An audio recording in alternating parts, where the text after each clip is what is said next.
Hey,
what's going on, everyone? Today's video is a little bit different, or a lot of bit different, because this is not kind of the same videos that I've been putting out. Last video was a wedding trailer. Anyway, channel's super random. I'm just throwing all the crap out that I'm just kind of creating and filming and having fun with it. Today's video, I went on a hike to Wilcacocha Lake, which is outside the town of Huaraz, 10 hours north of Lima. So this lake sits on pretty much on top of this ridge and just overlooks kind of this mountain range outside of Huaraz, and it's just really pretty, beautiful mountain peaks, snow caps. Cordillera Negra and Cordillera Blanca is in the distance, and it's just really pretty. It was a great experience, and here I just want to make a video about talking about the experience and why I did the hike and how I did the hike, and you should do it yourself as well. It's a lot of fun, and it was great. Why I chose Wilcacocha Lake was because I wanted to acclimatize to the high altitude. Now, I live in Atlanta, so Atlanta's 1,000 feet above sea level, and then Huaraz is a little over 10,000 feet above sea level. So to go from 1,000 and then go to Lima, which was pretty much zero, it was right on the ocean, and then go up to Huaraz being over 10,000, I needed to acclimatize and just get my body and my mind used to the condition, at least for a day, before I go on a hike that I would be up about 15 to 16,000 feet above sea level, and not know how my body would react to that by myself, basically. How I got to Wilcacocha Lake was from Lima to Huaraz is a 10-hour bus ride, and I took Cruz del Sur. I took it overnight, so I got it like around 10 p.m. and slept on the bus throughout the night, and got into Huaraz around 6:30 to like 7:30 a.m. I can't quite remember the exact time, but got into Huaraz and then took a taxi over to my hostel, crusty hostel, and it was a great time. It was like less than $16 per day at this hostel, and I got a breakfast included as well. And they also have a lot of people, a lot of help that can connect you to a lot of the excursions, whether it be the day hikes or even the like Whitewash Trail or the Santa Cruz Trail, which are multi-day hikes. They have a lot of help and connections to get you to experience those, and they were cheaper than online, by the way. So I would look into that if you want a different experience at Huaraz.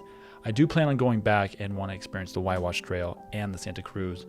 The Whitewash is about 8 to 10 days, and the Santa Cruz is about 2 to 4 days. So depending on how slow or how fast you take it, if you go solo, that's different, but these kind of experiences, they can have mules and guides and people that cook for you every evening. And I want to say breakfast. I haven't experienced it yet, so I do want to do that in the future. This is just the beginning of different hikes that I'm going on. So that morning that I got into Huaraz, I unloaded my things at the hostel, and I got to check in early, which was really clutch. Unloaded all my things, packed all my camera gear that I wanted for the hike, and some snacks and water, and got on my way.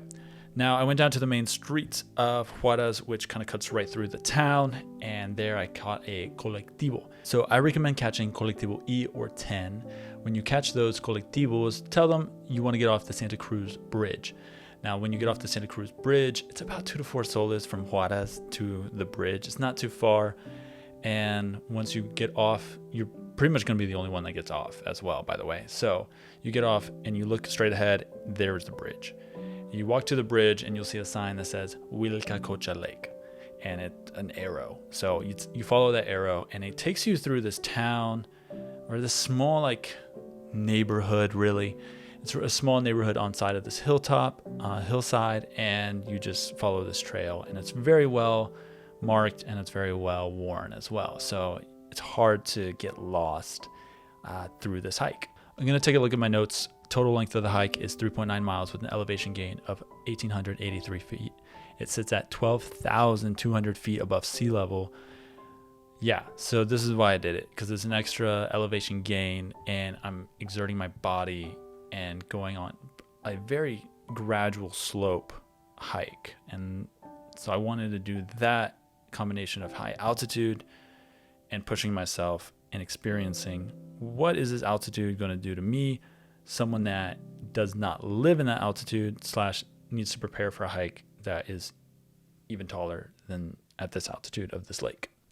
A few things that I recommend bringing on this hike. I do recommend bringing sunscreen because there wasn't a lot of natural shade when going on the walk.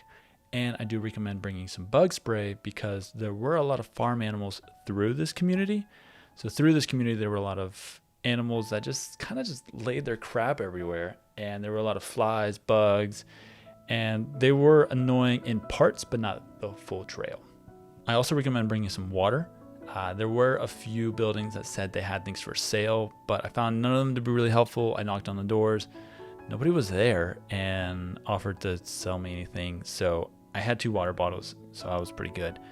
By the time I got down the trail, I was out of water. And then there was a store where I could catch a colectivo, and I bought another water bottle.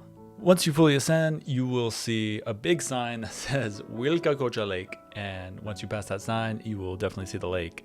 And you'll have an open view of Cordillera Negra and Cordillera Blanca. And in the distance, you'll see a Huascaran mountain, which is hard to miss because it's 22,000 feet above sea level, which is massive. And it's got this huge glacier on it, so it's hard to miss, and it's really pretty view in the distance. And once you can walk to the ridge, past the lake, and you just have this open view of the both cordilleras. Why I recommend this hike is because it's just easy to get to. You don't have to pay all these extra fees like the tourist bus, which are great because they do take you to amazing views, but you don't want to show up straight to these amazing view hikes only to struggle because you're not acclimatized to the high altitude. So this one is one that you can take slowly, you can take on yourself, you can take on with your friends, and just get prepared for the next few days or even weeks that you're going to be spending in Huaraz, where you want to spend on some of the most beautiful views there and not struggling because the altitude is kicking your butt. So yes, I do recommend Wilcacocha Lake. Hope you liked the video. This was a lot of fun. In the next video, I will have Laguna 69 and Refugio Peru, which was at the base of Mount Pisco or Pisco Peak.